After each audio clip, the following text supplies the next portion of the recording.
नमस्कार दोस्तों, स्वागत है आपका अपने प्लेटफॉर्म एनसीईआरटी बाय विक्रम पर। तो हम पढ़ रहे थे लेसन नंबर 8 भौगोलिक क्षेत्र कैसे पावन होते हैं। हमने एक बार पढ़ लिया था और आपको बताया है कि ये एनसीईआरटी की लाइन बाय लाइन सीरीज हमारी जो एनसीईआरटी पढ़ाते हैं उन अध्यापकों के लिए है और वो जो बच्चे सिविल सर्विसेज की तैयारी करते हैं उनके लिए स्पेशल है। तो इसलिए आप कृपया करके वीडियो को ज्यादा से ज्यादा शेयर करें। तो हमने इस अध्याय का एक पार्ट पढ़ लिया था और एक बच्चे ने पूछा था, सर ये निर्वाण क्या होता है? जो आपने बोध गया का पवित्र स्थल पूछा था ना कि बोध गया में पवित्र स्थल है, तो उसमें निर्वाण के कारण बताया था। तो वहां क्या हुआ था कि महात्मा बुद्ध को 35 वर्ष की आयु में सच्चे ज्ञान की प्राप्ति हुई थी। तो उस प्रकार से वो एक पवित्र स्थल है। तो ऐसी आपकी कॉमन सी चीजें आप ध्यान रखा करो। ये बहुत छोटी बातें अब आप पे हो चुकी है क्योंकि आप 6th क्लास पूरी पढ़ के आ चुके हैं। आप 7th में लगभग कंप्लीट होने वाला आपका सिलेबस। थोड़ा सा और आपको स्टडी पर ध्यान देने की आवश्यकता है।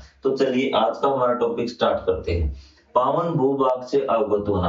अगले पृष्ठ पर दिए गए मानचित्र में कुछ पावन स्थल चिन्हित किए गए हैं। मतलब आगे वाले पेज में मानचित्र है, उसमें आपको कुछ पवित्र स्थल दिखाए गए हैं, पावन स्थल दिखाए गए हैं।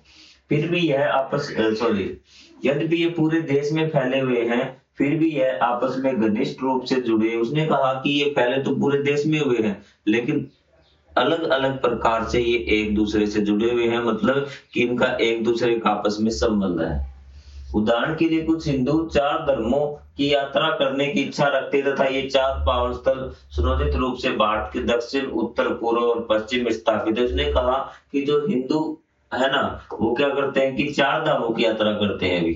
और ये कहा कि चारों धाम में क्या पूरे भारत में अलग अलग दिशाओं में फैले हुए हैं और ये क्या चारों हिंदू धर्म से संबंधित है। तो इसमें आपस में इस प्रकार क्या है कि ऐसे बहुत सारे आपको तीर्थस्थान मिलेंगे जो आपको अलग अलग भागों में है और वो आपको एक दूसरे से जुड़े हुए प्रतीत होंगे। जैसे कि एक उदाहरण आपको दिया है। यही आकांक्षा अत्यंत पावन माने जाने वाले द्वादश ज्योतिर्लिंगों के लिए भी होती है कि आपके 12 ज्योतिर्लिंग हैं और 51 शक्तिपीठ भी संपूर्ण भारत में, यहाँ तक कि बांग्लादेश और पाकिस्तान से फैले इस प्रकार के अत्यंत अंतर संबंधित क्षेत्र। उसने कहा कि ये आपके 4 आपको बता दिए, 4 धाम आपके बता दिए। उसी प्रकार क्या है, आपके 12 ज्योतिर्लिंग हैं, वो भी क्या है, पूरे भारत में फैले हुए हैं। 51 शक्तिपीठ है तो सारे किसी संबंध, लेकिन ये 51 शक्तिपीठ एक जगह नहीं, पूरे भारत में, जहां तक कि कुछ तो आपके पाकिस्तान और बांग्लादेश में भी है। इसी प्रकार कई अन्य अंतर संबंधित क्षेत्र। इसने कहा कि इसी प्रकार बहुत सारे कई ऐसे क्षेत्र हैं जो एक दूसरे से जुड़े हुए हैं भी। ठीक, अब यहाँ पे देखिए जो आपको द्वादश जो ज्योतिर्लिंग है ना, हिंदू धर्म के प्रमुख यहाँ पे नाम आया है हिंदू धर्म। ठीक है, यहाँ तक मैं कि यहाँ पे अब की बार हिंदू धर्म आया कि पूरी बुक हमने छान मारी, लेकिन धर्म कहीं भी जुड़ा नहीं हुआ था। हिंदू को मान्यता समझा जाता था या फिर एक प्रकार की परंपरा समझा जाता था। द्वादश ज्योतिर्लिंग हिंदू धर्म के प्रमुख भगवान शिव से संबंधित 5 स्थल माने जाते हैं। जो 12 ज्योतिर्लिंग हैं आपके, प्रत्येक 5 स्थलों के पृथक पृथक नाम है। जो आपके 12 है ना, इनके अलग अलग नाम है तथा प्रत्येक की अपनी पौराणिक पृष्ठभूमि है कि इनकी आपकी पुराणों में क्या है, इनकी पूरी कथा मिलेगी आपको, एक स्टोरी मिलेगी। तो आप कमेंट में जरूर बताएं अगर किसी को पता हो तो, किसी के बारे में भी कि आप कितनी धार्मिक आस्था रखते हैं, चीज जरूर बताएंगे। इसने कहा इन अंतर संबंधों का जाल संपूर्ण भारत की लंबाई चौड़ाई में हर दिशा से होते हुए पावन भूभाग का निर्माण करता है। तो इसने कहा कि ये जो स्थान है ना, कि ये जैसे कोई स्थान है, ये एक दूसरे से जुड़े हुए हैं, तो इनकी कुछ लंबाई चौड़ाई। इसने कहा कि इस प्रकार से ये पूरा पावन क्षेत्र आपका हो जाएगा। अभी दिशा से होते हुए पावन भूभाग का निर्माण करता है। ये यहाँ पे कोई स्थान है, इसके जो आसपास का क्षेत्र पावन भूभाग होगा। निष्कर्ष संपूर्ण भारत स्वयं एक पावन स्थल बन जाता है और इस प्रकार पूरा भारत एक पावन स्थल बन जाता है। इसलिए क्या कहा है कि ध्यान से देखना भी कि एक स्थान यहाँ है, एक स्थान यहाँ है, तो ये दोनों आपस में मिले हुए हैं इस प्रकार से। तो ये आपका पावन स्थल होगा। ठीक है, लेकिन जब आप भारत में देखेंगे ना, पूरे भारत के परिप्रेक्ष्य में देखेंगे, तो इस प्रकार से क्या है आपका पूरा भारत, पहले ये भी था आपका शामिल, कोई बात नहीं। यहाँ ये सारे पवित्र स्थल है, ये 5 पवित्र स्थल आपस में जुड़े हुए हैं। तो ये देखिए कि पूरा भारत एक पावन स्थल बन चुका है। ये चीज आपको आई समझ में? आसान सी चीजें हैं कि भारत में अगर देखिए कोई भी पावन क्षेत्र आपको ये कह रहा है कि हमने पावन क्षेत्र इस प्रकार माना है कि कोई भी स्थान है वो यहाँ से और यहाँ तक जुड़ा हुआ है, तो आपस में वो लंबाई चौड़ाई उनकी मिलाते हुए क्या बन जाएगा, पावन भूभाग मिल जाएगा। लेकिन यदि हम ऐसे पूरे क्षेत्रों को भारत में जोड़ने लगे ना, तो पूरा भारत उसके अंदर आ जाएगा, उस क्षेत्र के अंदर आ जाएगा। तो इसलिए भारत भी क्या है, एक पावन क्षेत्र है। 51 शक्तिपीठों के विषय में एक कथा भी प्रचलित है। सती के रूप में माता आदि शक्ति तथा उनके पति भगवान शिव का अपमान सती के पिता द्वारा किया गया था अभी। तो ये सती के रूप में जो कथा है आपको वो दे रखी है अभी, ठीक है। तब आदि शक्ति माता सती ने आत्मदाह कर लिया था। इसे भगवान शिव अत्यंत कुपित हुए, मतलब बहुत ज्यादा गुस्सा हो गए, या फिर ये मान लीजिए बहुत ज्यादा वो दुखी हो गए, ठीक है। वह माता सती के शव को लेकर यहाँ वहां विचरण करने लगे। उन्होंने सती के शव का अंतिम संस्कार करने से मना कर दिया। भगवान शिव को क्रोध सृष्टि एवं संपूर्ण ब्रह्मांड के लिए अत्यंत घातक था, इसलिए भगवान शिव ने अपने चक्कर से माता भगवान विष्णु में सॉरी वे, ठीक है, क्योंकि जो भगवान शिव थे वो इधर उधर घूम रहे थे और उनके लिए क्या था, पूरी सृष्टि के लिए क्या था, वो अत्यंत घातक था, ठीक है। सती के मृत शरीर को अनेक हिस्सों में विभाजित कर दिया। पूरे भारतीय उपमहाद्वीप में माता सती के जहां भी गिरे हुए सभी स्थल शक्तिपीठों के रूप में स्थापित हो गए। इस कहानी का स्पष्ट है, भारतीय संपूर्ण उपमहाद्वीप देवी माता का ही रूप है। चीजें क्लियर हुई आपका? तो ये आपकी एनसीईआरटी में दिया हुआ है, तो ये चीजें आपको पता होनी चाहिए, पहले इसकी ये चीजें नहीं थी।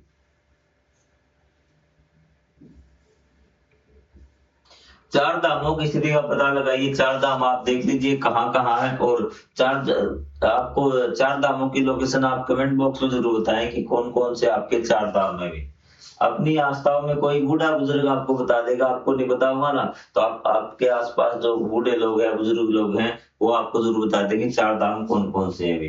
तो इसलिए कहा गया कि थोड़ा सा बुजुर्ग के पास रहिए, थोड़ा सा आपका ज्ञान को वृद्धि मिलेगी। लेकिन जब आप बुजुर्ग होंगे तब आप हाई फाई बुजुर्ग होंगे भी। सीधे क्लियर आपकी? अपनी आस्थाओं से संबंधित प्रमुख पावन स्थलों की यात्रा करते हुए तीर्थयात्री नैसर्गिक रूप से भारत के संपूर्ण भूभाग से परिचित होते। उसने कहा कि वो यात्रा तो अपने तीर्थस्थलों की कर रहे हैं भी, लेकिन इस प्रकार से वो क्या है कि कहीं ना कहीं संपूर्ण भूभाग से परिचित हो रहे हैं, वो पूरे भारत को देख रहे हैं। वे मार्ग में विभिन्न प्रकार की भाषाओं, रीति रिवाजों, वस्त्रों, खाद्य पदार्थों के साथ साथ इनकी समरूपता का भी अनुभव करते हैं कि किस प्रकार से एक दूसरे से जुड़े हुए हैं, मिले हुए हैं भी, ठीक है। जो चीजें अलग अलग तो देखते हैं, साथ साथ वो एकता भी देखते हैं भी। ये देखिए आपका इस प्रकार से जो इन आपके धार्मिक स्थल है, ये आपको देखिए इस प्रकार से जोड़ दिए ना सारे। तो इस प्रकार से देखिए मैं आपको समझाता हूँ कैसे भारत एक पावन स्थल है, कि थोड़ा सा मुझे इसको नीचे करना पड़ेगा। ये देखिए, ये आपके मान लेते हैं कि यहाँ एक यहाँ धार्मिक स्थल, अगर इनको तीनों को हम जोड़े ना इस प्रकार से, तो ये जो बीच का क्षेत्र है ये आपका पावन क्षेत्र हो गया अभी, ठीक है। लेकिन भारत में देखिए हमने सभी को जोड़ दिया आपस में, तो देखिए पूरा भारत ही लगभग इसके अंदर आ गया, तो पूरा भारत ही एक क्या पावन क्षेत्र है। आपको आगे बात समझ में? अब आपको कोई डाउट नहीं होना चाहिए कि पूरा भारत किस प्रकार से एक पावन क्षेत्र है अभी। और ये देखिए आपके शक्तिपीठ हैं जो ट्रेंगल दिखाए गए, चार धाम आपकी देखिए कि किस प्रकार से थोड़ा सा ब्लू कलर है चार धाम में भी। तो लोकेशन आप ढूंढ लेंगे, नाम बताना है आपको। तो चार धाम आपको दिखा देता हूं कि एक तो ये रहा भी यहाँ पर दिख गया आपको, एक ये रहा 2, एक ये रहा 3 और एक रहा 4। तो इसी प्रकार आपको चार धाम, कुंभ मेला भी देखना है, सिख धर्म के पांच स्थल भी दे रखे, बौद्ध धर्म के पांच स्थल, जैन धर्म के पांच स्थल, सभी के नाम आप इसमें लिख देना भी। 51 शक्तिपीठ है, इसमें ज्यादा नहीं है, कब सोचो बहुत ज्यादा हो गए भी, 51 तो शक्तिपीठ है भी आपके इसमें।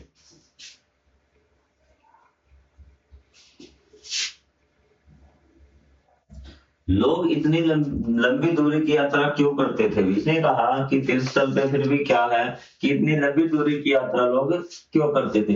धार्मिक उद्देश्य के अतिरिक्त कुछ व्यापारी और व्यवसायी वस्तुओं के क्रय विक्रय के लिए भी यात्रा करते थे। उसने कहा कि तीर्थ यात्रा ही नहीं, तो उसने कहा कि लोग क्या करते थे कि उन्हें कैसे पता लगा अब समझिए इस बात का कि यहाँ पे धार्मिक स्थल है या तीर्थ स्थल है, तो यहाँ पे देखिए किस प्रकार से यात्रा करते थे लोग। इतनी लंबी दूरी की यात्रा क्यों करते थे? धार्मिक उद्देश्य के अतिरिक्त भी धार्मिक के लिए तो काम करते थे, लेकिन व्यापारी और व्यवसाय वस्तु के क्रय विक्रय के लिए यात्रा करते थे। कुछ अन्य चर्चा विचार विमर्श अपने मत विश्वास को लोकप्रिय बनाने तथा देश के विभिन्न भागों में रहने वाले प्रतिष्ठित शिक्षकों से सीखने अध्ययन करने जाते थे। अब देखिए लोग लंबी यात्राएं क्यों करते थे? यहाँ से एक क्वेश्चन बनता है। इसने कहा कि धार्मिक यात्राएं जो करते थे उसके लिए क्या कारण थे?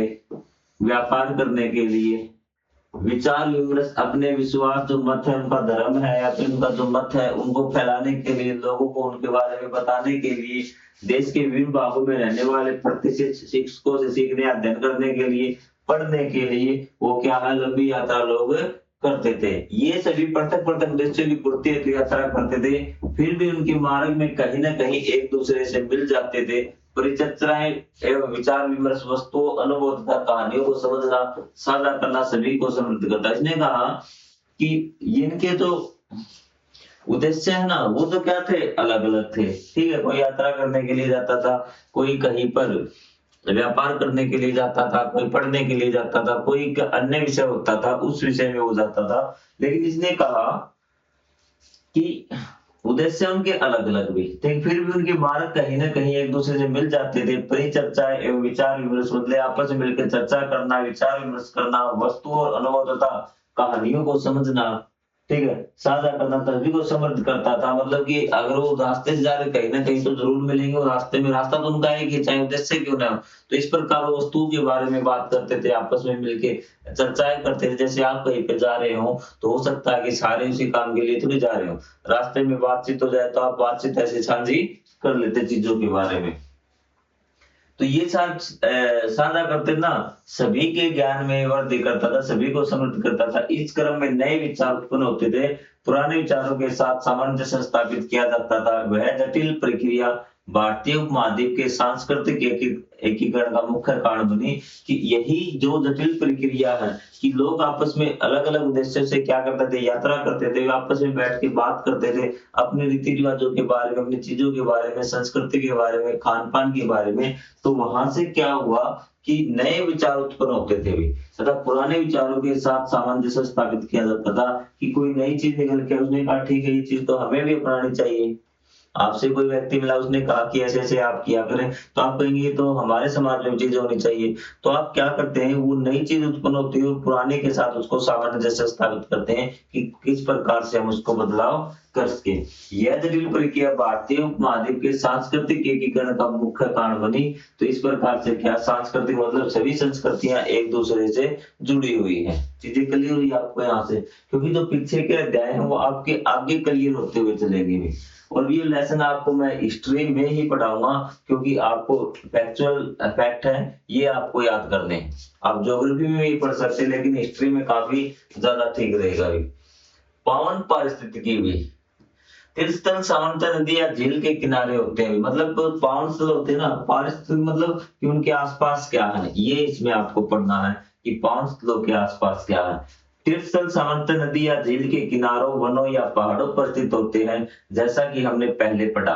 संपूर्ण प्राकृतिक परिदृश्य पावन स्थल के रूप में माना जाता है। उसने कहा कि जो आपके मतलब कि ये नहीं कि सिर्फ जो मंदिर है उसको पवित्र स्थल माना जाता है, जिस पहाड़ पे जिस वन में जो पवित्र स्थल होता है उस पूरे को पावन स्थल माना जाता है। इस अवधारणा ने हमें प्रकृति को सुरक्षित या संरक्षित रखने में सहायता की है कि ये जो अवधारणा है कि जहां पे वो पावन स्थल है आपका, वो सिर्फ वो ही नहीं, उसके आसपास का सारा क्षेत्र है वो पवित्र है, वो पावन है। और इस अवधारणा ने क्या हमें प्रकृति को सुरक्षित रखने में महत्वपूर्ण भूमिका निभाई है, क्योंकि हम प्रकृति से पृथक नहीं है। इस प्रकार तीर्थ क्षेत्र, भूभाग, संस्कृति और आध्यात्मिकता का परस्पर सम्मिश्रण होता है। तो इसने कहा कि इस प्रकार जो तीर्थ क्षेत्र है ना वो आपका क्या होता है कि तीर्थ क्षेत्र, भूभाग आप समझ गए कि पूरा भूभाग जहाँ पे तीर्थ क्षेत्र है, संस्कृति आप समझ गए, आध्यात्मिकता का परस्पर मतलब किस प्रकार की उनमें भावनाएं आती, पावन पवित्र भावनाएं जिस टाइम वो वहां पर होते हैं तो इस प्रकार की भावना उनमें उत्पन्न होती है, तो उसको बोला गया है आध्यात्मिकता भी। अब नदियां एवं संगम भी, अब क्या है, नदियां एवं संगम। ये बात टॉपिक समझ गए ना आप कि पावन पारिस्थितिक क्या होती है कि जो उसका आसपास का जो संपूर्ण क्षेत्र होता है जहाँ वो पवित्र स्थल होता है, चाहे वो किसी पहाड़ी पे हो चाहे वो किसी वन में हो, तो उस पूरे क्षेत्र को पवित्र समझा जाता है और वो सारा क्षेत्र मिलकर क्या बनाता है, पावन पारिस्थितिकी बनाता है। अब हमें पढ़ा नदियां एवं संगम भी। भारत में वैदिक काल से नदियों की पूजा होती रही है। ऋग्वेद में नदी स्तुति सूक्त है भी। तो इसने कहा कि भारत में क्या प्राचीन काल से नदियों की स्तुति मतलब उनका पूजा होती रही है। नदियों की स्तुति मतलब नदियों की प्रार्थना, नदियों की प्रशंसा, ठीक है, ये ऐसा ही बोल सकते हैं। नदियों की प्रशंसा या स्तुतियों के प्रति समर्पित है। जो प्राचीन भारत के उत्तर पश्चिम की 19 प्रमुख नदियों का आह्वान करता है। अब देखिए कि जो आपका ऋग्वेद में आपकी कितनी नदियां बताई गई है, ऋग्वेद में आपकी 19 नदियां बताई गई है उत्तर पश्चिम भारत में भी, ठीक है।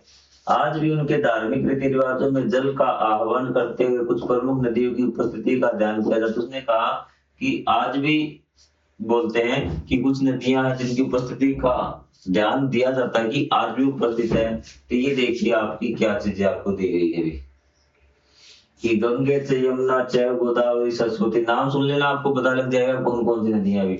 नर्मदे सिंधु कावेरी जल सीमेन से निधिम कुरु, गंगा यमुना गोदावरी सरस्वती नर्मदा सिंधु तथा कावेरी आप सभी जल में सम्मिलित हो। तो ये आपकी नदियां जिनका वर्णन किया गया है अभी। ये नदियां भारतीय सभ्यता के लिए जीवनदायिनी रही है, मतलब कि भारतीय सभ्यता को बहुत कुछ देती हैं भी, उनके लिए जीवनदायिनी अगर नाम प्रयोग कर दिया गया तो इसका मतलब इनका बहुत ज्यादा लाभ है भारतीय सभ्यता के लिए भी। उनके उद्गम स्रोत सहायक नदियां तथा वे स्थान जहां से होकर बहती है प्राय पावन माने जाते हैं भी। तो इसने कहा ये नदियां, उनकी सहायक नदियां और वो स्थान जहां से गंगा नदी नहीं, जो ये नदियां होकर बहती है उनको पवित्र माना गया है भी।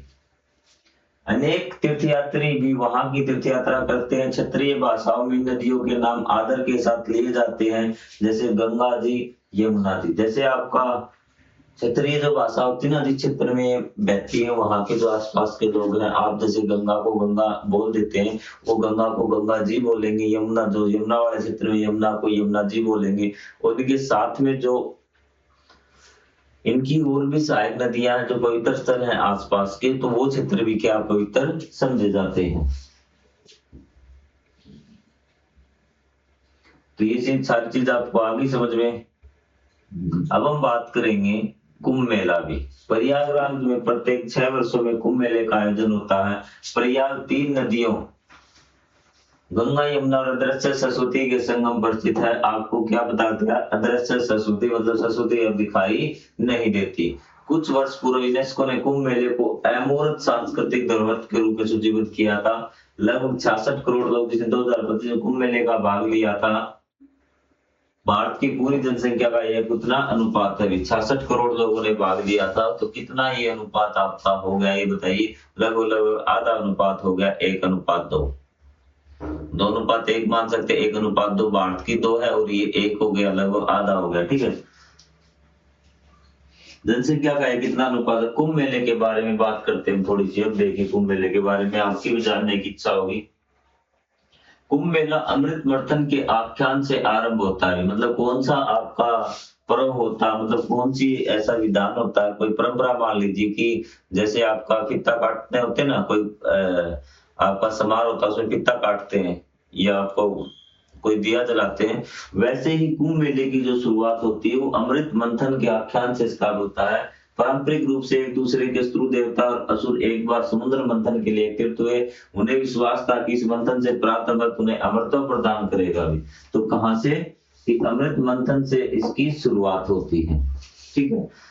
तो अमरत्व प्रदान करेगा। अमृत प्राप्त न करें इसके लिए श्री विष्णु ने अति सुंदरी मोहिनी का रूप धारण कर लिया। जब वो अमृत निकल आया तो उन्हें सोचा कि अगर ये राक्षसों ने क्या कर लिया, अमृत पी लिया, तो क्या हो जाएंगे, अमर हो जाएंगे भी। चीजें क्लियर हुई आपको।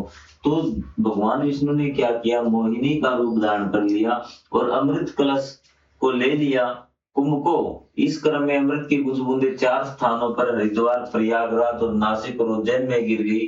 तब से इन स्थानों पर कुंभ के मेले का आयोजन होता रहा है और एक विशेष खगोलीय अवधि में वहां की नदियों में डुबकी लगाना अत्यंत मांगलिक माना जाता है। कि वहां पे क्या है कि कुछ विशेष समय है, मुहूर्त आपके होते हैं, तो उस समय यदि वहां पे नदियों में स्नान किया जाए तो वहां बिल्कुल क्या है, शुभ माना जाता है। तो ये चीजें आपको ध्यान रखनी है। ये देखिए चित्र आपके कुंभ मेले का चित्र है, आप देख सकते हैं कि किस प्रकार से ये आप कितना भव्य हो रहा है अभी। अब हम पर्वत और वनवे, तो आपका क्या है, पर्वत और वनों का जो संबंध है वो भी देवताओं से रहा है अभी। प्राय संपूर्ण विश्व की दंत कथाओं में पर्वतों का संबंध देवता नायकों से रहा है, नायक मतलब हीरो भी। साथ ही पर्वतों की उनकी ऊंचाई के कारण पृथ्वी से सौरभ तक के प्रतीकात्मक प्रवेश द्वार के रूप में भी देखा जाता है कि ये सौरभ की क्या है, प्रवेश द्वार है। कि सौरभ ऊपर है तो प्रवेश द्वार मतलब जैसे पर्वतों से आप ऊपर चले जाएंगे, वहां के क्या सौरभ के प्रवेश द्वार है। यही कारण कि भारत के अनेक तीर्थ स्थल तथा उनकी मंदिर पहाड़ियों की चोटी में स्थित है। इन चोटियों तक पहुंचने की यात्रा प्रतीकात्मक दृष्टि से दिव्य शक्ति तक पहुंचने की यात्रा मानी जाती है। उसने कहा कि प्रतीकात्मक क्या है, प्रतीकात्मक मतलब उसके जैसी भी, जैसे आप मोक्ष की प्राप्ति कर रहे हैं, इस प्रकार की यात्रा उसको माना जाता है। लोग पर्वतीय मार्गों से उन भूभाग और पांच स्थलों की कठिन यात्रा करते हैं जो उनकी न केवल शारीरिक बल्कि मानसिक शक्ति का भी परीक्षण करते हैं। उसने कहा कि जो जो आपकी जो देवताओं के स्थल हैं, जो तीर्थ स्थल है, वो क्या है, थोड़े से दुर्गम स्थल पर स्थित है जहाँ पे जाना कठिन है। तो वहां तक मान लो किसी पहाड़ पे चढ़ना है, लोग पर्वतीय मार्गों से उन भूभाग और पांच स्थलों की कठिन यात्रा करते हैं। उनकी ये तरह शारीरिक तो परीक्षा होती ही होती है, मानसिक शक्ति का परीक्षण करती है। वर्तमान समय में ऐसे सड़कों तथा परिवहन के अन्य साधनों के माध्यम से पहुंचना संभव है। इसने कहा कि पहले तो सड़क भी नहीं थी, सीढ़ियां भी नहीं थी, तो वहां पे क्या है कि जाना बहुत ज्यादा मुश्किल होता था। तो ये व्यक्ति की शारीरिक क्षमता की तो परीक्षा होती थी, साथ साथ मानसिक जो आपकी स्थिति उसकी भी परीक्षा होती थी। लेकिन आज के जमाने में सड़क बना दी गई है, थोड़ी सी सुविधाएं और बढ़ा दी गई है, तो आप वहां पहले की बजाय आसानी से पहुंच सकते हैं उन तीर्थ स्थलों पे भी।